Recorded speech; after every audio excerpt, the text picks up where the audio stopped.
Esai nomor 206. Menghina Nabi berkali-kali. Karya Tribudi Sastrio. Seorang nabi tidak dihormati di rumahnya sendiri.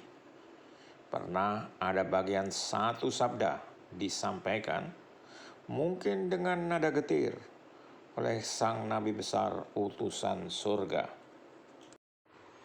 Seorang nabi dihormati di mana-mana. Begitulah bunyi sabda ini selengkapnya. Kecuali di tempat asalnya sendiri dan di rumahnya. Tetapi dan mengapa? Kok bisa? Ada banyak yang dapat dijadikan argumen pembenarnya, tetapi yang sebenarnya mungkin akan tetap menjadi rahasia alam semesta. Kecuali jika Yang Maha Kuasa suatu ketika nanti berkenan membuka semua misteri dan rahasia sabda nan mulia. Yang jelas, begitulah sabda sang nabi besar utusan surga yang dicatat muridnya. Hanya saja, apa yang disampaikan sabda ini ternyata sebagian kecil saja. Karena juga dicatat dalam kitab suci bahwa pada puncak perjalanan hidupnya di dunia, guna wartakan sukacita, pengampunan dan tersedianya banyak tempat di surga, sang nabi besar tidak hanya kenyang ditolak dan diolok-olok, tetapi juga dinista, dihina, dan bahkan pada puncaknya, dia itu dipaksa menyerahkan nyawanya. Tetapi itu semua diterima dengan hati lapang, gembira, penuh iman dan takwa. Karena sang nabi besar utusan surga amat yakin dan percaya bahwa semuanya adalah kehendak Bapanya yang di surga. Maka semua olok-olok, hina dan nista, bahkan juga perampasan nyawa diterima sebagai berkah ketetapan surga mulia. Nabi besar utusan surga memang tidak pernah meminta untuk dinista dan dihina.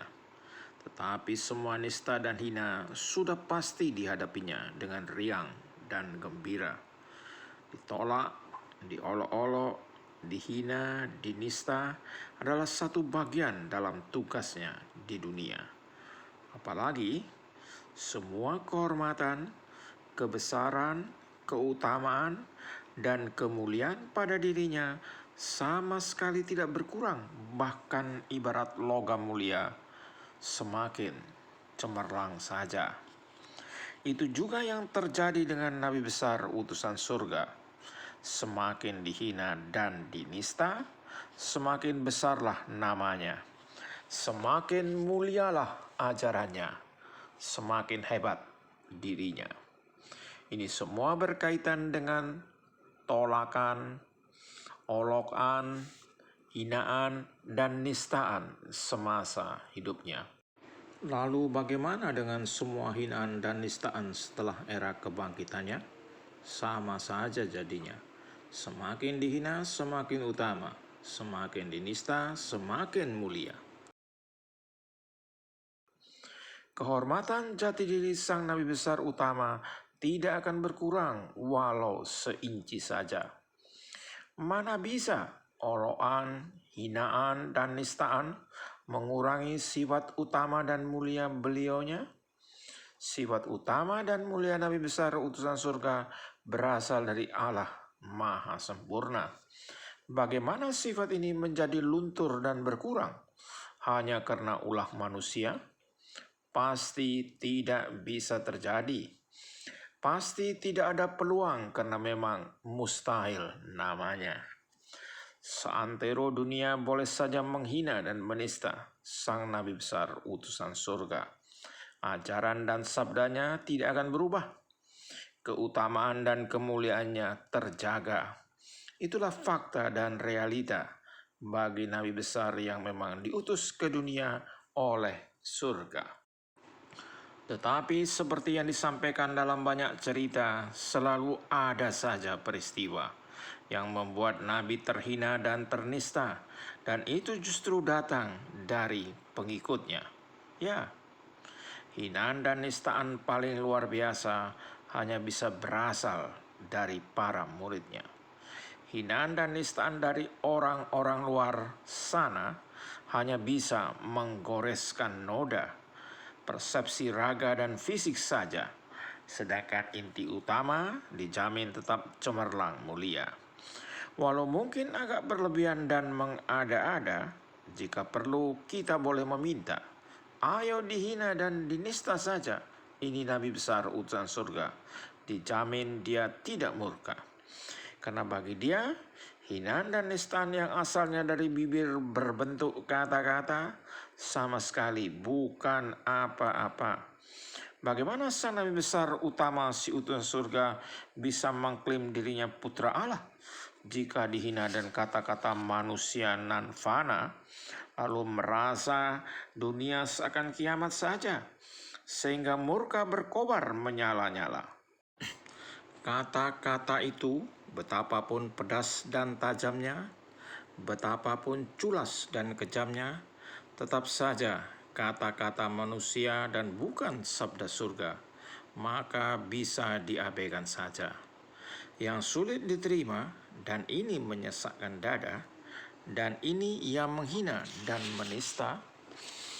Jika yang di bibir suka berteriak lantang, Tuhan, Tuhan, Tuhan, nyatanya semua perintah dan ajaran dilanggar begitu saja.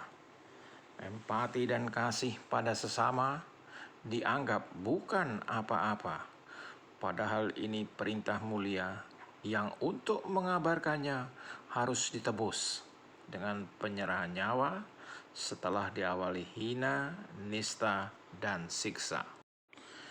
Inilah penghinaan yang dahsyatnya luar biasa. Inilah penistaan yang tiada taranya.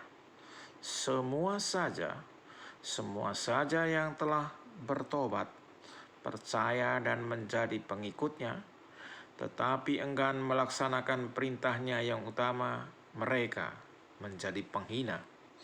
Mereka menjadi penista, penghina dan penista yang amatlah sangat luar biasa. Mulut dan bibir mengatakan percaya, tetapi perilaku dan tindakan jauh jaraknya. Lidah memuji dan memuja sampai menggetarkan tingkap alam semesta, tetapi yang dilakukan benar-benar membuat nabi besar pedih, terhina, dan ternista. Diminta mengampuni, mencaci maki. Diminta memaafkan, timbulkan malah. Diminta memberi empati, cari 1000 cara guna mencuri yang bukan haknya. Tidak ada perintah membunuh, korban tak tahu apa-apa ada di mana-mana.